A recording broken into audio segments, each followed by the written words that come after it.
All right, here we are.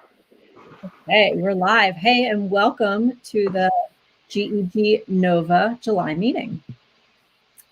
I am Theresa Ducassoux. I'm a band director in Arlington County, also a Google innovator and trainer, and happy to be one of the co-hosts here tonight. And I'm Tyler Witman. I'm an instructional technology coordinator in Arlington County as well. And we're happy to be joined tonight by John Meehan, and I'll let him introduce himself as well. Hi, I'm John. I'm an English teacher in Arlington and an instructional coach at Bishop O'Connell High School. I love teaching and I love getting excited about teaching. And the best part about our job is we get to talk about what we love. The hardest part about it, we talk about with kids who don't love it as much as us. If I can get them excited, I can get them to change the game. So I'm fired up to be here. Thank you both for having me today. Anytime. Yeah, so we're gonna go through some of our Google updates and upcoming events and whatnot, and then we're gonna bring John back in just a little bit to talk about his fun stuff.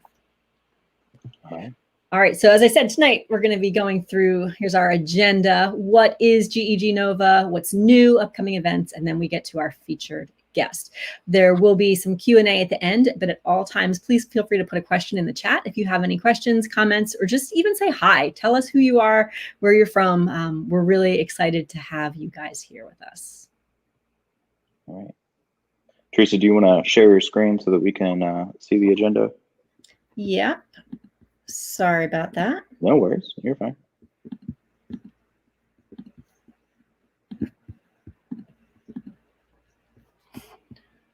All right. Are we there? And we're there. Cool. Okay. Awesome. So what is GEG NoVA? A lot of people ask us that when we talk to them about this organization, and the idea is that we're just a group of educators that have come together to try and share and learn from each other, try and solve problems together. And because it is related to Google, we try and focus on introducing technology into the classroom. How can we use technology to solve problems we're seeing every day in our schools? And on the screen right now, and at the link at the bottom of the screen, you'll see the bit.ly there to get to these slides tonight. But the link in there goes directly to our Google group, and that Google group functions, I like to describe it as both a discussion board and a listserv. So if you're viewing it on the web as in the actual group, you'll see it similarly to a discussion board where it's like threaded discussions from different people. But you can also use it as a listserv where you just email out to that email that's on the screen now.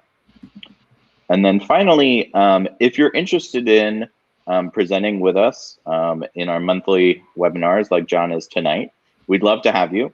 And that survey is there to link you to us. And we'd love to hear about what you might want to share with the group in a future webinar. All right, so what's new with Google? A lot of stuff has been happening with Google over the last few months as the result of and the response to what's going on with COVID-19. But maybe you have seen there are also a lot of new things coming out with Google Meet in the next, I think they said between now and the end of September.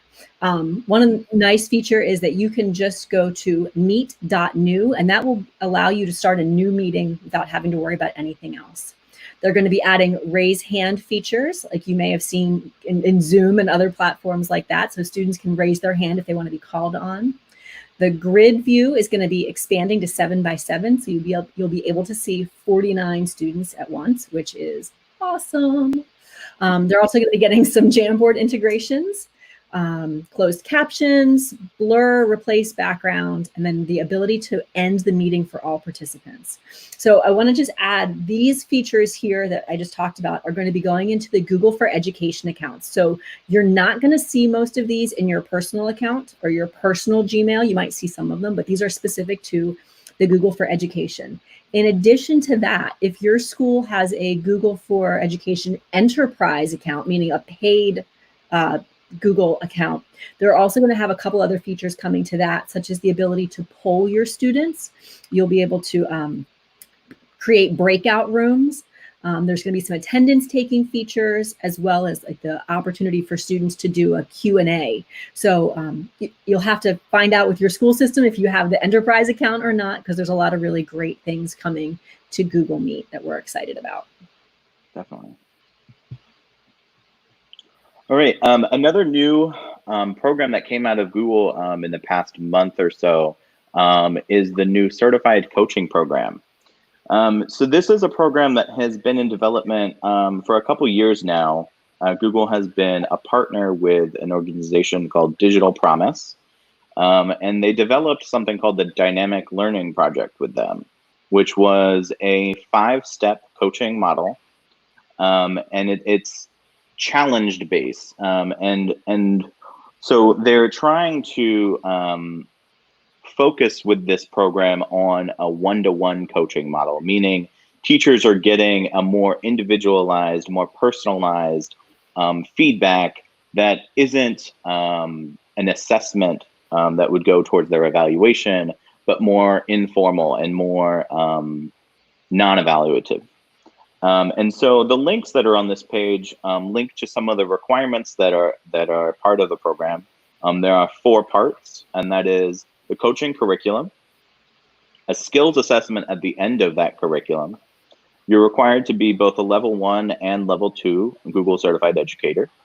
And then finally, there's a portfolio component that you would submit some artifacts of your coaching, as well as a recommendation from an administrator in your building. Once you become certified, you're then required to have 100 hours per school year of one-to-one coaching with teachers in your building to maintain that certification.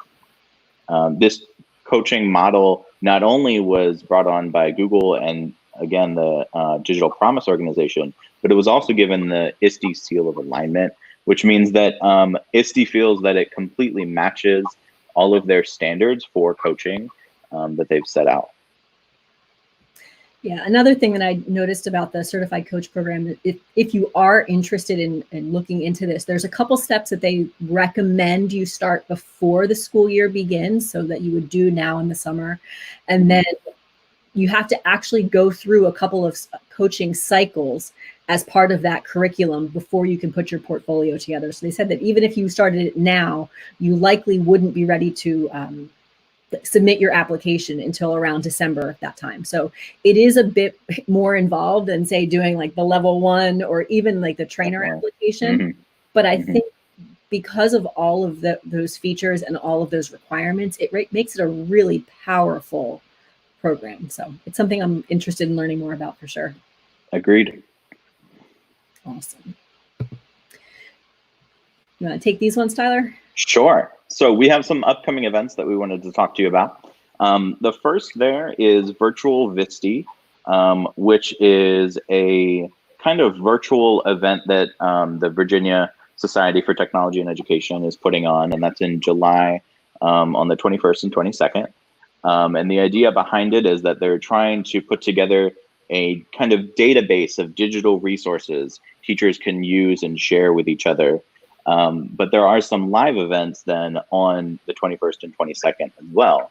One of those that we'll share a little bit more about is a Twitter chat that GEG NoVA is putting on with myself and Theresa, but we'll get to a little bit of that later. The other thing we wanted to talk about is Global GEG. Theresa, did you want to talk about that a little bit? So if you're on social media or if you're part of the Google group, you may have seen some of the advertisements from the Global GEG. They are another Google educator group that is, as it says, global educators from all over the world that have been putting on some absolutely amazing sessions. If I had nothing else to do, I could just sit down and watch these sessions all day long. But alas, there are other things to do. But the nice thing is they're all recorded, so you can watch them at any time. A couple interesting ones of note. Tomorrow, it's 17th, there's a event called Zero to Artist, talking all about Google Drawing. So if you haven't explored Google Drawings much, that's a great place to learn about it. I'm actually going to be part of the panel for Flipgrid for All on August 1st. I believe that's at 2:30 Eastern time. So that's going to be another good one. And the link for other upcoming events just shows everything they have. There's truly something every day of the week. and a little bit of everything. And what's also nice is, as you can see from the Flipgrid session, it's not all Google, but it's really just tools and techniques and things to help us in the classroom with our students. So definitely check out what they have to offer. And then before we move on, I wanted to show a comment from Debbie. She mentioned that Teaching with Tech is a free online conference that's coming up this coming week as well in Virginia. So check that out. Do a Google search. I'm sure you can find it out there. Awesome. Yay. So many good things. Right? Yeah. I love it. All right. And then, as Tyler mentioned, we have our Twitter chat that we're going to be doing for Virtual Visti. Absolutely. So we're focused on, with that Twitter chat, hacking efficiency. So what we mean by that is looking at different tools, different strategies that you might use in your classroom and in your schools to be able to save time and spend more time with kids, right? That's always our goal here, is to try and focus more on kids. And so if you can join us on the 21st at 11:30, we'll be talking about all kinds of different ways to try and save more time. Mm-hmm. And it's just a 30-minute chat. I think we have 5 questions, and hopefully we can all get some good ideas and share some things that work well for us. So I'm really looking forward to that. Good. Back to the global GEG, they are having a level 2 certified educator boot camp. I know some of you participated in the level 1 boot camp back in June. This is a level 2. So essentially the boot camp is just everything that you need to know to take the level 2 Google certification test. And actually, I can tell you it's everything you need to know and more. It's a whole lot of good information. So it's 2 days. It's going to take place on the 24th and 27th. It goes from about 9 a.m. I don't think it goes all the way till noon. I think we're finished around 11:30 both days. But you can go through and just learn everything that you need to know about those topics to get ready for that exam. And just like the other events for Global and this one as well, you can watch the recording later if you can't watch it live. So there is a bit.ly to sign up. It's just Global GEG sign up, and you can sign up to get notifications about that and to get reminders, calendar invites, and whatnot. I was there for the first boot camp, and actually Patrick was one of the presenters as well, and it was awesome. And I'm confident this one's going to be just as good. So be sure to check that out if you are someone who is looking to take your level 2 certification. And speaking of certifications, we'll do a couple quick congratulations. We do have some GEG NoVA members who have completed certifications recently. Level 1 is Kate, Elaine, and Louisa, so that's awesome. And then level 2, Kate and Brittany. So I'm sure there are more of you out there. These are just the people that I'm aware of. So if you did recently complete one of your certifications, go ahead and throw that in the chat so we can celebrate you as well. If you're looking for more info about the certifications, the Google Teacher Center is a great place to look. I know I said it before, but what I like about them the most is just that all of the training is free. It's self-paced. You can also do the boot camps, which are free, but it's all there for you to help you as an educator. And for you to help your students. So it's absolutely, very worthwhile. For sure. All right. Okay, and the final upcoming event we'll talk about is our August webinar. We're very excited to have Katie Fielding with us. She's going to be talking about field trips with Google Earth. And I think given the fact that a lot of us may be virtual in some capacity coming up in the fall, this is going to be a really, really awesome thing to learn more about. So absolutely. Yeah, I haven't really explored Google Earth much, but I know it's definitely going to be something that I'm going to be looking into for this fall. So awesome. And I see in the chat, Cassie got level 1. Congratulations, Cassie. Yay, Cassie. That's awesome. Very cool. All right. So what you've been waiting for, our special guest, John Meehan, is going to be here to talk to you about QR break-ins. Should we bring John back? My goodness, no pressure. Hi, everybody. Yeah, no pressure. Great. And you caught me looking like a homeless man with this COVID beard. So thank you guys for having me today. I grow it here because, like I said before we came on, because I can't grow it here. But I'm having a blast during the lockdown, trying to figure out how to build the plane as we fly it, so to speak, right? When we come back to school, it's going to be kind of crazy for all of us. And so I wanted to have a chance to talk about something that I use in my classroom, and then how I've made some, I guess, modifications to that. So if my classroom has to go mobile, we can do the same thing, even if we're not physically in the same space. Please, as we're talking today, I'm from New Jersey and I do talk fast with my hands. It's a very Jersey thing to do. If at any point you have things you want to clarify, just throw it in the chat and I will gladly be part of that conversation. I'm going to flip and mirror my screen in a second, but I just wanted to give a quick 2-minute plug before we get into it. And I will hang out afterwards. I'm also on Twitter. You can see my Twitter handle right there. There it is, at Meehan EDU. I have a website. It's adrenalinerush.com. And I wrote a book, which is called, I think I have it over here. It's called Adrenaline Rush. Look at this. Ooh, it looks cool, right? It's all about game-changing student engagement inspired by theme parks, mud runs, and escape rooms. And it was published by the good folks at Dave Burgess Consulting. I don't think it sucks. Check out the first couple chapters online, free. And I have a bunch of templates on my website you can borrow and use and adapt in any way you like to. And if you want, I am an instructional coach, but I also do trainings in PDs, and I'm happy to come work with your school in Northern Virginia. I've been at a bunch of them, and I'm very grateful to be able to do that work. Just give me a message on Twitter. We can talk further. But I'm going to talk about one of the pedagogies I use because my entire classroom is game-based. They talk about gamification, using the strategies of things that are playful and joyous in classrooms that otherwise kind of hard. If we can get kids to be excited to do hard work, then they're going to want to lean in and do it again and again and again. And I talk about that a lot because if you ever played a video games are hard. The failure rate is actually really, really high. But when students go home, they die in Fortnite 4 or 5 or 10 times. They get blasted in Minecraft, or they get eaten by the zombies, or they get knocked in Mario Kart. And still, they want to keep playing again and again and again. I find that fascinating because in school, we're trying to build them up and say, hey, you're going to get knocked down, but you will get back in it. They get one math question wrong and they're like, that's it, I'm not a math kid, I quit.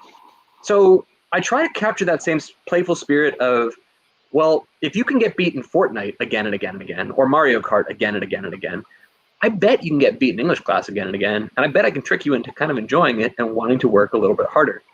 And so I designed a pedagogy I call the QR break-in. You can look for it online with the hashtag QR break-in. I do a whole chapter in the book about it, but you can see examples of other educators who are using it. It's effectively, just between us like a secret, like Montessori school, very constructivist, but it's done on steroids so that individual students are working at individual paces that make sense for them, and we turn it into a fun little rivalry between Team A and Team B and Team C and Team D.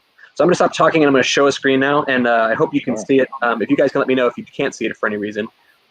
Don't show these tips. Yes, share this screen. Good to go. I am up. Uh-oh, let's find out. It's pretty rare, but if it happens, you may want to use, well, let's see.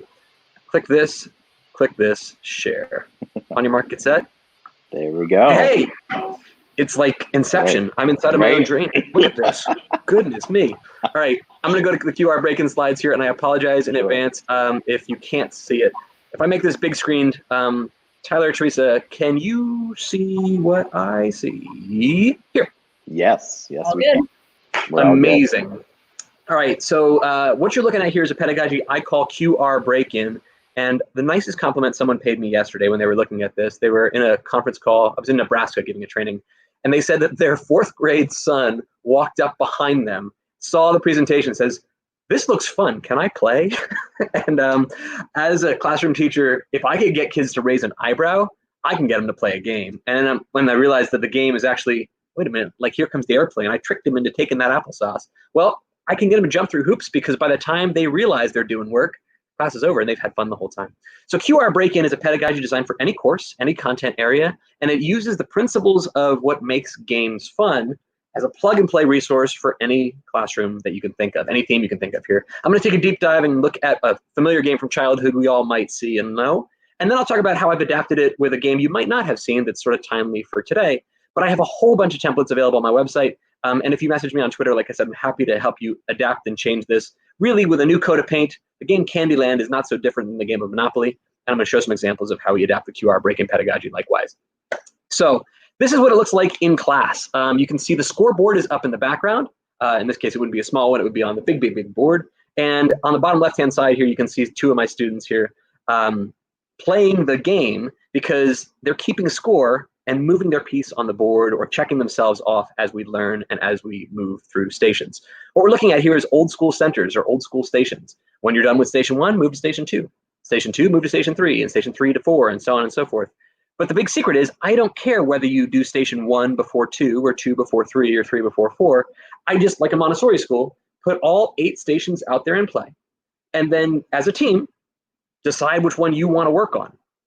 Send a member up to your group, grab that station, take it back to your desk group, and it gives you instructions on what you'll need to do in order to complete or escape that station. You think you have it right, you call me over, check the box, and we're moving on. Rinse and repeat. How many stations can you complete in the 30 minutes or the 40 minutes or the 80 minutes? So what I've done here is created a template that is, well, maybe I needed to teach this with a direct lecture, but now I don't need to do that lecture anymore because it's game-based and it's modular. That which could have been a lecture could just as easily be an annotation exercise, or it could be a worksheet or a graphic organizer. It could be a short video on the internet, or it could be an online quiz. And there's a different completion standard that students have to get through in order to get it checked off and move on to the next one. So here on the right-hand side, you see 3 of my students from last year playing one of these stations together. Now, I mix in old school, no-tech stuff, like can you write down a list of 10 items? And I put in high-tech, fancy stuff, and this is a great one for Google, like Google Forms. If you type in the exact right information, lock and load, push it through, and you can see the students here get excited because they got the right answer and they're helping each other get coached up to move through the center. It feels like a game because these micro-credentialing or this micro-badging that we've created for students, every 8 to 10 minutes, they're throwing their hands up in excitement. They're cheering, they're shouting. There's this energy. We can play some music and have a ticking clock in the background. They're coaching each other up. They're supporting one another. And instead of having to tell them you're wrong 10 times in the class, I was like, oh, you're close. Oh, so close. Do it again. Do it again. How many more can you go? You start to see students believing in themselves. And that's a great Henry Ford quote, which I love. It says, if you think you can, and if you think you can't, you're right. That's a very Carol Dweck, very mindset, right? If you have that growth mindset, you can lean into it. So when you get those positive energies, those endorphins, that dopamine centers in your brain flooding with those positive energy, how much more do you think, oh man, this wasn't so bad. I can tackle this one. And you start to see it check, check, check, check, check while you race ahead of the other teams. So let's take a deep dive into a QR break-in here that I've designed. And this one I call Classroom Clue. Probably looks familiar from something you have played when you were a kid. Here I've taken a few of the friendly items that were used to dispatch Mr. Body and scatter them around a classroom. Now, I understand that playing with revolvers and playing with dynamite in class may not be classroom appropriate, so you can, of course, use your best judgment. But all of the icons I use are available on the internet. I pull them from a website called thenounproject.com, totally free. Likewise, every image you'll see in the background that's not of my classroom was pulled from a free, anyone can use it website called Pexels, P-E-X-E-L-S. And I love the fact that it looks like a board game because as they walk into my classroom on the first day of class, and this is what it looks like, you play some spooky music, they're in. They have no idea what they're about to do, but it's like, oh, this is different. Again, if I can get them to raise that eyebrow, I can get them to jump through hoops of fire. So here we are in our classroom clue. It says, there's been an attack in classroom manner. Though Mr. Body narrowly escaped his mystery assailant, the event has left him in a state of shock, and he's unable to provide the police with the proper details of this crime. It's up to your team of private detectives to explore the grounds. So now let's work with your crack squad of fellow investigators to interrogate suspects, collect items, piece together the clues to this mysterious manner by using a handful of team and tech learning strategies. There are 8 puzzles to solve in Classroom Manner and all, and you can solve them in any order that you'd like before time expires. If you can, you'll unlock the big secret at the end. Okay, fine. I split them into teams: red team, blue team, green team, orange team. Don't care which team they're on. Here we have it. Every student gets a worksheet, looks just like this. It's a score sheet for the team. The whole team is going to work together to collect all 8 of these pieces. And you can start to see now, as a student group, the type of puzzles that are out there waiting for you. Maybe as a team you strategize, oh, I think the YouTube one will be really easy. I'm really good with movie. Okay, well then let's pick that one. Or you're saying, I don't know the first thing about watching movies. I don't really like movies, but I can beat an online quiz. Let's take the quizzes, or the Google form, or an ed puzzle, or a Flipgrid. And I'll walk through some examples. We can go a little bit deeper and more granular to see it. But I don't really care which one they pick because the beauty is I've made the menu, right? So I know all 8 of these things are themed around whatever I need them to learn. I use here, for the sake of this presentation, a very generic one, just like learning the basics of a classroom. But you just as easily could take this thing and theme it around. There was a, quote, murder in the 1920s, because it's the 1920s, and now you're learning about prohibition, right? Maybe you have to watch a short video about bootleggers, or maybe you have to take a short online quiz about Al Capone, or you had to watch an ed puzzle and answer questions embedded in there about flappers, or an excerpt from a piece from F. Scott Fitzgerald. You get the idea. And the beauty of this is that's all of the pre-teaching that you otherwise would have had to do over the course of 3 or 4 or 5 days worth of lecture. Now students are just teaching themselves, and it's all themed together, so I don't care whether they do A before B, before C, before D. Love this because there's a sense of autonomy and a sense of choice and agency before a student plays the game. So they say, look, I think we're ready for the Google Forms. That's going to be pretty hard. All right, let's get that one. Let's go. They take the group member up, they grab that back to the desk group, and then they begin working together. The rules of the game are simple. Right answers, you move forward. Call me over, you're good to go. Wrong answers, still working on that one, and it might cost you precious seconds of time. Sometimes I know students get a little spun around, so I give them at each desk the chance to hit that panic button, just like an escape room, and I'll pass out just 2 poker chips or 2 slips of paper. Sticky notes are fine, and I call them the narrator cards. And it basically says, if you're totally in a panic and you have no idea what to do, just call me over and I'll gladly clarify. But you only get 2, just like an NFL coach only gets 2 challenges and a half, right? So use your cards wisely. And what I find is more often than not, this creates that check with 3 before me sense where the students don't want to ask the question to the teacher because there's only 2 precious cards and they don't want to give them away. So they hold them when they're really, really stuck. And just like when they're in an escape room, there's a sense of pride to be able to complete all of the activities where they're coaching and teaching each other through it rather than asking me, hey, Mr. Meehan, how do I answer this question? So that's what the narrator cards are there for. But there are also the idea of like penalty cards hidden in the game as well. And I'll tell it works just like this. Certain rooms might be booby-trapped. The cops are always watching. So if you call me over and your findings are not up to snuff, well, you've just triggered a police officer penalty, and the cops have no choice but to throw you in the clink, like get out of jail free card. Now you're in jail, and you're not allowed to go forward while the other teams are going forward. You're spending 2 agonizing minutes in that penalty box where I refuse to check on your team again. So if you're going to call me over, make sure you have it 100% right. If it's not 100% right, just like a video game, you're going to be forced to play that level again. And that's what it looks like. This is what the level on the background and the board. I'll put this up. I'll start a countdown timer, and I'll let students grab magic markers for the overhead expo that if they think they have something, they're right, they call me, nice work, they head up, check it off the list, and rinse and repeat again and again and again and again. I think the only thing that might be mildly offensive about this slide is that it does have those violent weapons from the game of Clue. But you'll see very quickly, the modular sense could work for high school, or it could work for elementary school, right? It's Montessori, it's very constructivist. Students are in charge of their own learning. I think I want to do this one. So I'll take my overhead board, start the timer, and magnetize 8 different slips of paper, each one with one of the icons on it. They'll take that back to their desk group and solve whatever that icon's respective puzzle was. Either it's the flip grid or the quizzes, the ed puzzle, et cetera, et cetera. Because I myself am dyslexic, I even set these icons to help students who might have a hard time with reading. That way they can say, oh, there's a visual of, we need to grab the candlestick. Right, that's the orange one. And the color coding helps too. So this is what a center would look like. Again, it's just a Google Slides presentation. And I have a free copy of this template available on my website at adrenalinerush.com. It looks just like this. Each one's pretty much the same. It has an instruction on the left-hand side about what they're expected to do there, a task that they have to complete, and it says here in bold, show this to the teacher in order to get whatever it is. And on the right-hand side, the icon that fits in cohesion with the game. In this case, it's a flip grid. You have to watch a short video. When you've watched the short video, I'm sorry, in this case, you have to create a short video, right? Answer the question waiting for you on the flip grid. It could be, hey, what was the most important part about what we read from last night's chapter? They work as a team. They film a 2-minute video. And the rule of it is you're not allowed to submit it until you have between 2 minutes and 30 seconds or a 3-minute video filmed. So they might talk to each other for 4 to 5 minutes about what they need to say before they set out then to film that video. When they think they have it, they call me over.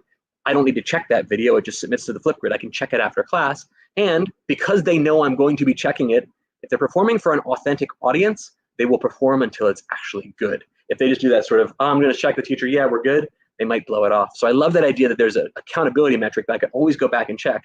And then along the way, I can see which teams are actually getting it and which students individually might be struggling or maybe overcompensating along the way. That's our flip grid example. And it's a really quick modular center. Make a short video when you think you have it, done, and rinse and repeat.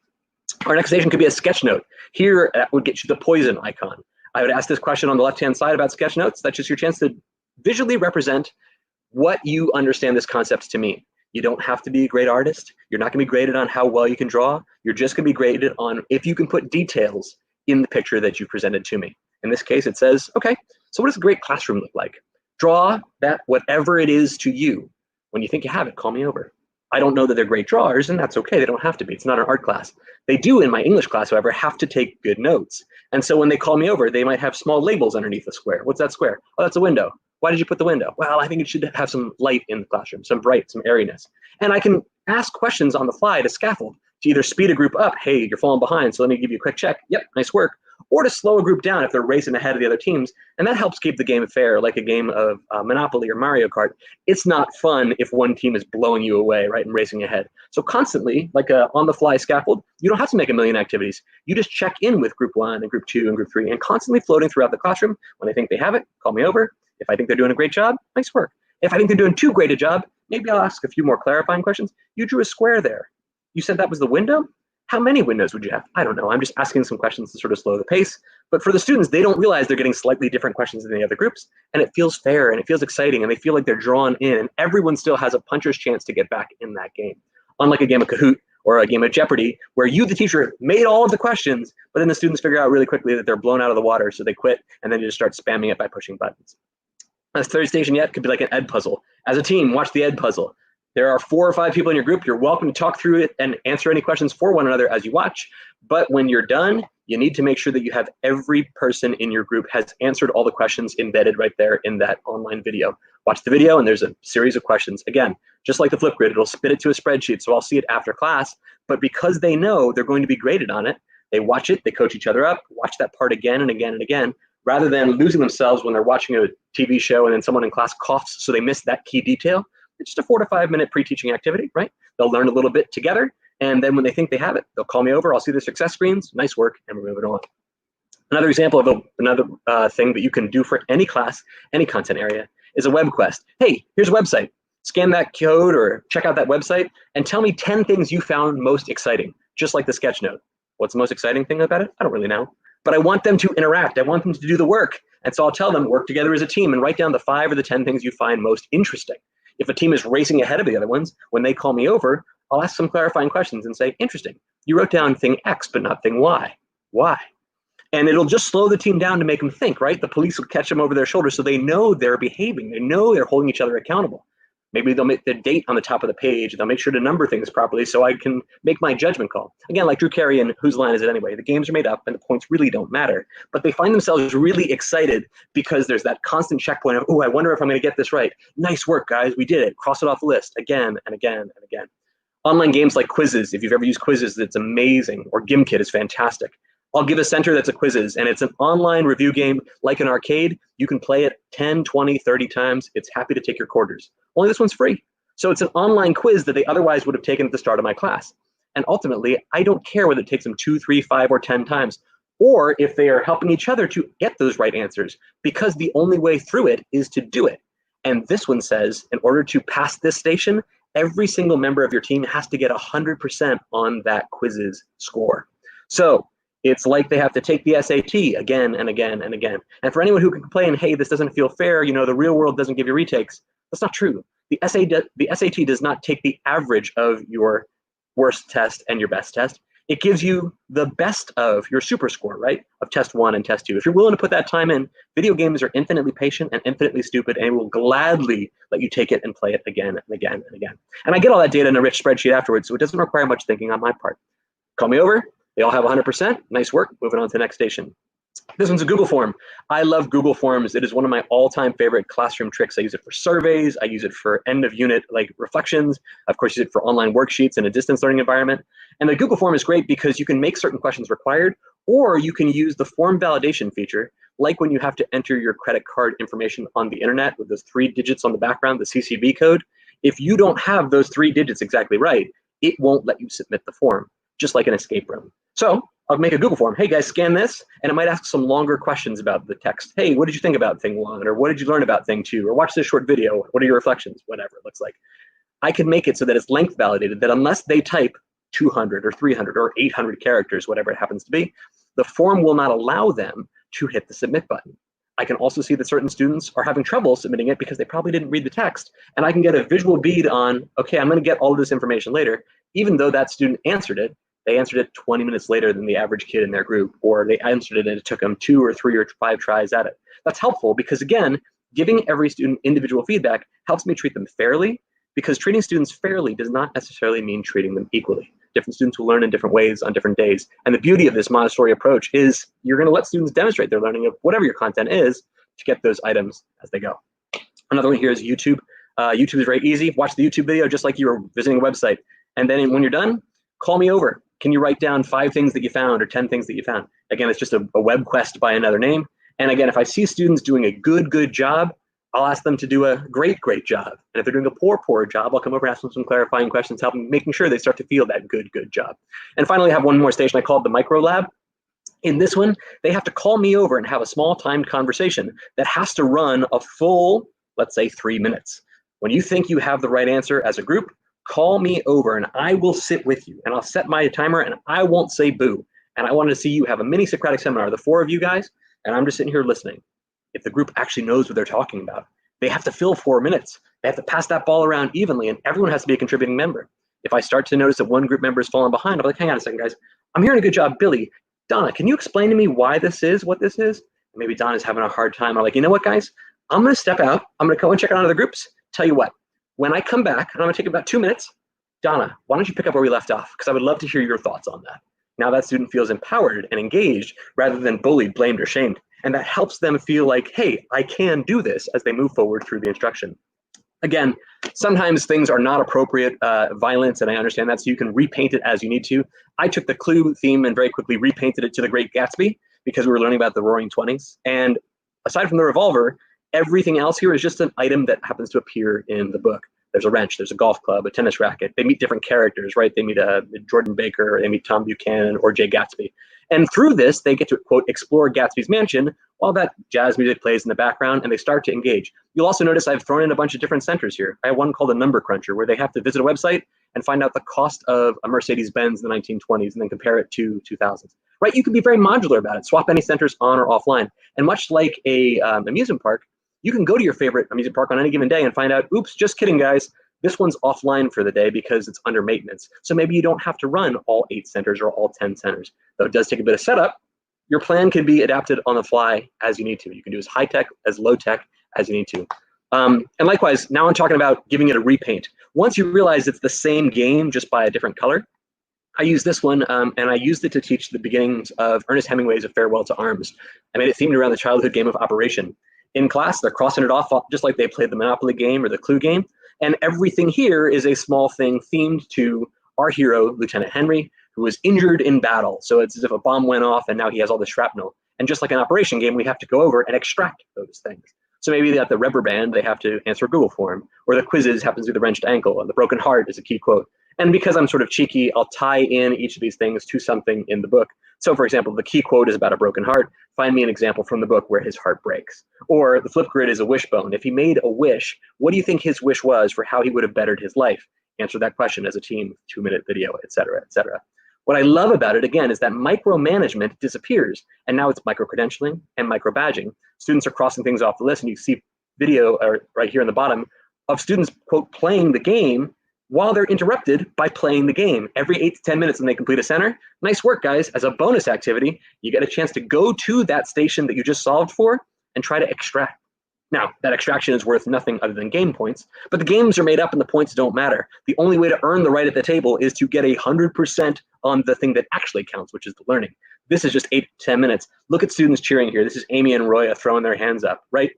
They're like, oh my God, what's going to happen? How much more do they value Alexandra as a teammate here while they're all working together? How much more excited are they to go back and say, we can do it again? That energy, that excitement, that enthusiasm, because even if you weren't the person who was the best at answering the questions, you can still help the student or the team out extract. And then I can give that kid the fist bump and the high five or the socially distanced, you got this going. And then that kid's like, all right, I got it. I'm a valuable member of this team. This class is fundamentally different because I show up.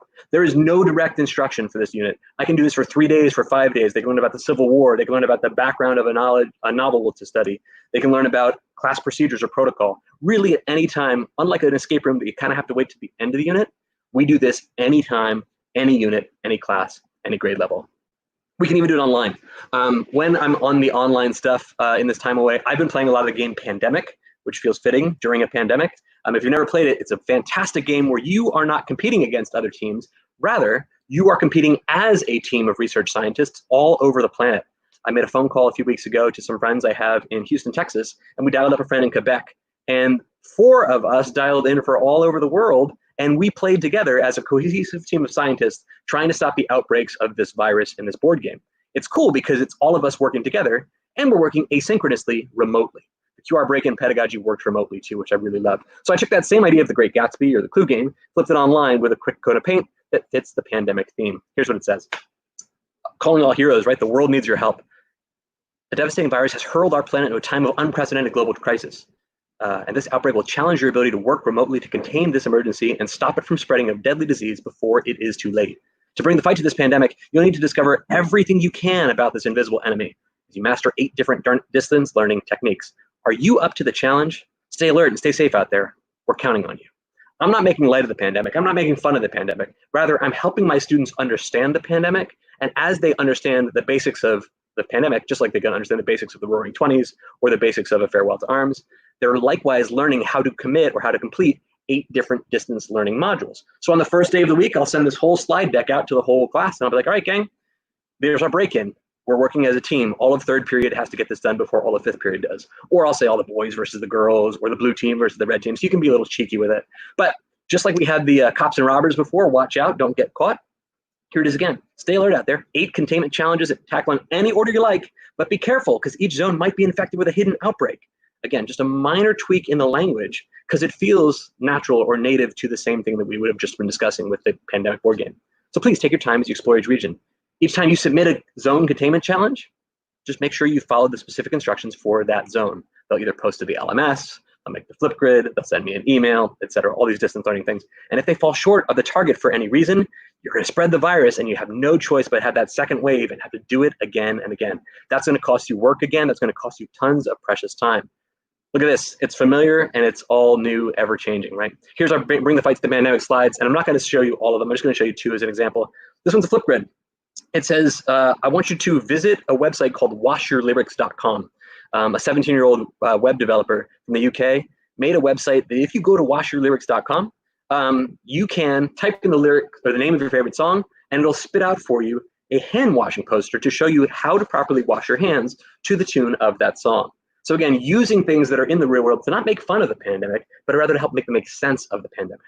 Visit that website. Type in the lyrics to your favorite song. Maybe it's Happy Birthday. Maybe it's Lizzo. I do my hair toss, right? Whatever it is.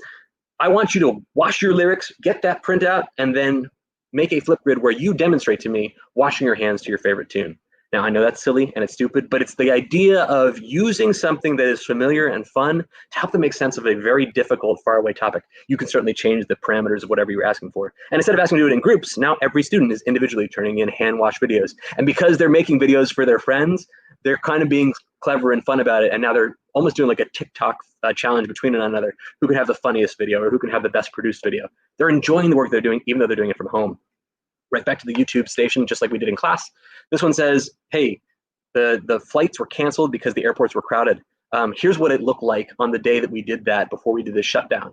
This is what it looks like all on YouTube.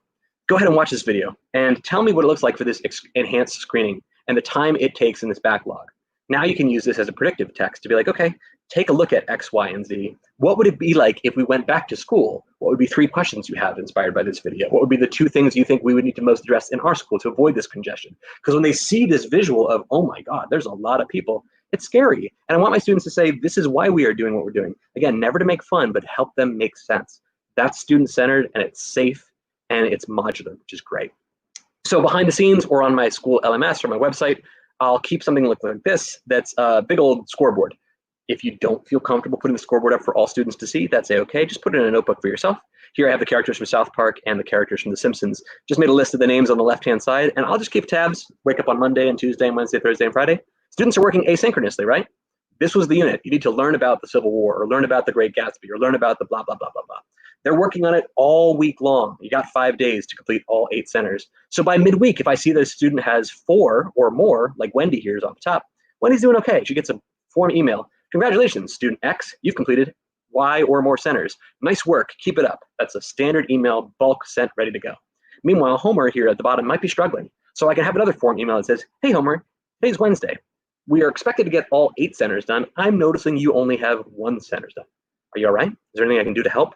And that helps that student feel, oh, thanks, Mr. Meehan. It's been a rough week. My mom's sick, and I'm mowing grasses to try to make some ends meet.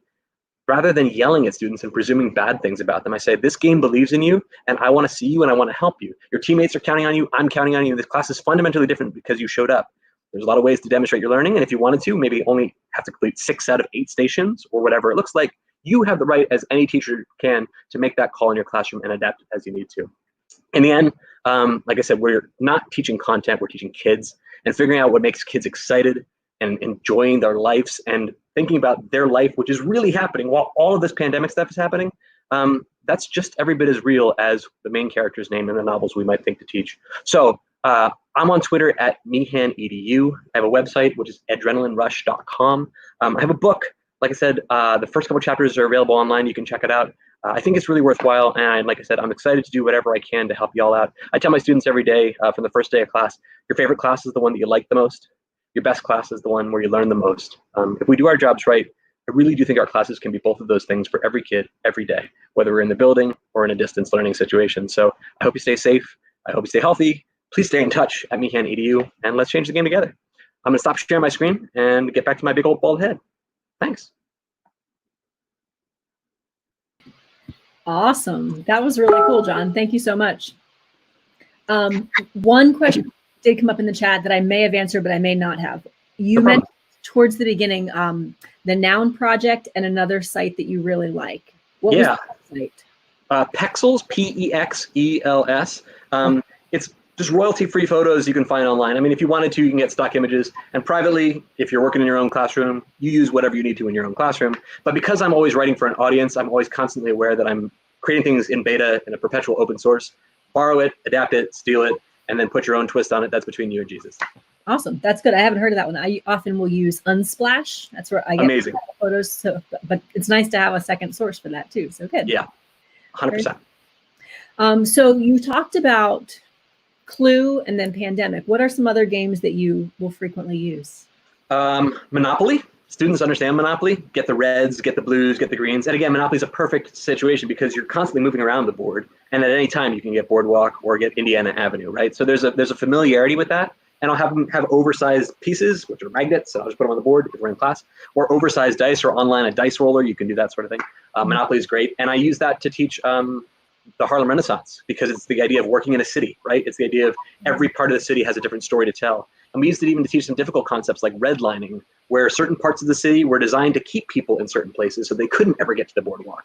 And we use it to teach stories like Raise It in the Sun with really difficult social justice issues, but through the lens of, you play Monopoly, right? You know Boardwalk's the good one. Guess what? Certain people aren't allowed to buy the Boardwalk, and here's why. It really helps to disarm stuff. But Candyland is great. Fortnite, you can do something. I'm working on one right now. I should have it on my website probably by tomorrow. It's Classes Lava, which is pretty much Floor's Lava from the internet or from Netflix. And it's just, okay, once you've hopped on the couch, now you have to hop on the the TV screen or whatever it is, safely, of course. So instead of hopping on those things, they're just grabbing them from the board. But if my classroom was traditional and we weren't having to distance learn, all right, guys, we have little stepping stones hidden through the class, and you have to sort of walk on them, then grab it, take it back to your desk group. Just dumb, stupid things to make them laugh so they don't realize that they're doing a ton of learning. So really anything that you think of that you love, Survivor, Amazing Race, go for it, change it. Put it a Harry Potter theme, a Fortnite, whatever works for you. Tap into that and don't be afraid to just let your students' imaginations run wild, because if we can really catch that spark, they'll light those fires and run with it. So great. Okay. Tyler, you're muted. I guess that would help. Thank you. That's why no one laughed at my jokes. Oh man. Right. I'll try. John, I noticed you used Edpuzzle and Flipgrid. What are some of your other favorite tools to try and include here in QR break-ins? For sure. Google Forms are amazing. Quizzes are fantastic. I can't say enough about the online website, QUIZIZZ.com. I love setting up a GIM kit and I'll play a gim kit where I've dialed in, but I've just left my screen on like autopilot in the background. And then as a team, they have to get 500 points or $10,000, and they're not allowed through it until they do it. So it's just an open session that's kind of running in the background. That one's great. I love Rory's Story Cubes, which is not a particular tech tool, but it's like emoji style dice that you can get the app online, or you can get them yourself. I have a whole bunch of them. Like they have different theme decks, Scooby-Doo or Star Wars themed. Roll the 9 dice. They have pictures of Luke Skywalker or a cell phone or a bumblebee. And I make them tell me the story of what they read last night or whatever we've studied in it, but they have to incorporate each of the dice that have been rolled. So that's a fun, and you can use a website like flippity.com, flippity.net, I think it is.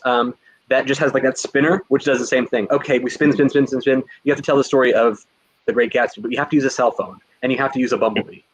There's no bumblebee in The Great Gatsby, but they have to use that idea of that lateral thinking puzzle. And it forces them to be creative and then to lean on their teammates and to use that power of, I mean, now you're talking very high level Bloom's taxonomy with very little teacher work involved. I don't know what it's going to look like. Make it, do it. I've done stations where it's been Minecraft. Make me a thing in Minecraft. Make me this thing with Legos. There's no reason if you're going online, you can't say one of these stations is build me photosynthesis out of something at your house. Take a picture of that and send it back in. That does not have to cost you any pennies. As long as they have a camera at their house and most students have access to the internet, you'd be able to rock and roll with that too. Very cool. Very cool.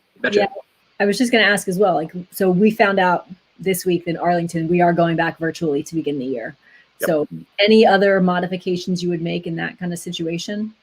I keep saying to everybody, like, you are the Xbox, you are the PlayStation, you are the one who makes the rules, and you reserve the right at any time to change the rules for your class. Like, hey, this wasn't working, so we changed it. And be okay with that. Like, if you can't do every station, do one station on the first day. Hey, students, I have this online challenge. I have a Sporkle quiz I just found online. Like, can you name the top 10 people who won the World Series or whatever it is? Or can you take this map of the US and fill in all 50 states? Who can get the highest score? On your mark, get set, go. And it's an online quiz where they have to sort and arrange or whatever. All the work's already done for you. You just made it a modular station. Why not in a review unit for, I don't know, the US presidents? You could take the quizzes on the US presidents, or you can do the Sporkle on the US presidents, or you can do the Google Forms on the US presidents. A lot of ways to go with it. And then when you start to feel familiarity with it, roll in additional stations. Oh, now can you tell me the story of the first 10 presidents, but use these story cubes? Or, hey, do a sketch note of the most important things that happened under the presidency of Andrew Jackson and the problems that come with, et cetera, et cetera. So really, like, give yourself permission to start small and then scale up, just like Disney World. Like, 1 ride, then 2, and once you feel comfortable, you can hit those big rides again and again. Yeah, very cool. Like the idea of using it to also introduce tools. So I'm thinking about, you know, not as worried about, like, so, you know, band, I'm very fortunate that I have my students for 3 years. I'm not as worried about my 7th and 8th graders. I know them, we have that relationship. We've done these things together, but my 6th graders coming in, it's all new. And this could be a really fun way to get to know them and also introduce them to some of the tools that we will use for online band. I completely agree with you. Really, really fun. You know, and like those small things that are sprinkled in with a little bit of personality. I was talking to a friend one time and they said they had somebody write the letters for the guitar string, E, A, D, G, B, E, right? And they said, make a mnemonic device because E, A, D, G, B, E is really hard, right? You know, so one of the kids wrote, Elvis ate drugs. Goodbye, Elvis. Is that kid going to remember guitar strings for the rest of that kid's life? Probably, because it's very high level taxonomy, just out of a game. So make it a center. Hey, when you think you have something to make me laugh, write down your 3 best jokes. Go. Something like that, whatever that could be. That's cool. So one question that's coming in on the chat is, are the online stations done individually or are some of them group-based? Great question. You can do either. If it was me, Theresa, and Tyler, I know we're all web nerds, and I'd be like, hey guys, we can do it as a team. You have to know your students. If you know your students are not typically on the web like that, maybe you dial it back and make it John versus Theresa versus Tyler. But again, that's up to you as an educator. What I might do, and again, I'll play it by ear in the classroom. That's when I can kind of suss out how and who's doing what work. I might, as a pilot, say, the 3 of you guys, because I know you, I'm going to put you in a group together. And I can trust that happens. Then somewhere midweek, I can check in and be like, hey, there's a new bonus station where you have to report on how are you doing in your team? How do you think your team's doing? How can I help it? So again, being constantly aware, like a player in a game. Like I think about lesson planning like a game plan. A good NFL coach scripts the first drive to the end zone. but immediately they're like, oh, they've changed the defense. We have to change our game plan. So you have to be flexible to that. And that really gives you permission to say, okay, it was a plan, but the idea is that I put the thought and the effort into it, not that I'm going to die on that hill. Definitely. And I think a lot of us realized that in the last couple months. Right. Very quickly. I mean, like I said, we're all building the plan as we fly it. So, Absolutely. Yeah. Okay, awesome. All right. Well, this is really, really cool. I have so many ideas spinning. Right. Same. guys. Same. Yeah, like let's hang out. I'm on Twitter, and like I tell the students, I have no life and no friends. I just talk about games and teaching all the time. So let's hang out for a virtual connect. Like I said, I do school-based trainings. I have a whole bunch of more resources on my website. I do a podcast every Monday where I talk about teaching tips and strategies. It's all on my website. You can find that. And let me know how I can help. I'm all in. Awesome. Sounds great. Thank you so much for giving us some time tonight. We appreciate it. 1,000,000%. Thanks to everyone who's here watching now live and watching in the future, all that good stuff. So we're happy you're here. Stay safe, stay home, wear a mask. Yes. All right. Have a good day, everybody. See you, Bye. Thanks. everybody. Bye.